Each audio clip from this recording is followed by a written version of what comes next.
L'INSEE qui a analysé à la loupe les mesures sociales et fiscales adoptées en 2018 et en effet, il apparaît que le pouvoir d'achat des 10% les plus modestes et des 10% les plus riches a certes augmenté de la même façon, plus 1,4%, sauf qu'en espèces sonnantes et trébuchantes, le gain des Français les plus aisés est sans commune mesure avec les autres. Vous le voyez, pour les 10% les plus riches, donc on est considéré comme tel à partir de 3 125 € net par mois, le gain de pouvoir d'achat est de 790 € par an en moyenne. Ça monte même à 1 200 € pour les 5% les plus riches, et ce grâce à la suppression de l'ISF, sa transformation en impôt sur la fortune immobilière et au prélèvement unique de 30% sur le capital. Si l'on peut revoir le petit schéma, pour les ménages au niveau de vie médian, c'est-à-dire 1 789 € par mois, le gain est de 211 € sur l'année grâce à la première tranche de baisse de la taxe d'habitation notamment.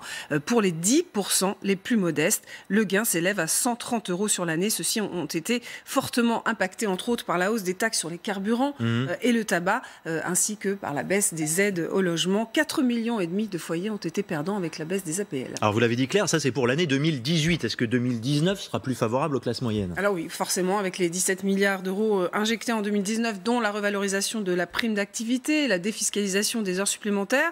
Il y a aussi ces 5 milliards d'euros de baisse d'impôts qui ne sont pas intégrés dans ces calculs de l'INSEE, et pour cause, elles s'appliqueront ces baisses d'impôts à partir du 1er janvier 2020 pour un montant moyen de gain de 300 € par foyer pour 95% des Français qui paient l'impôt sur le revenu.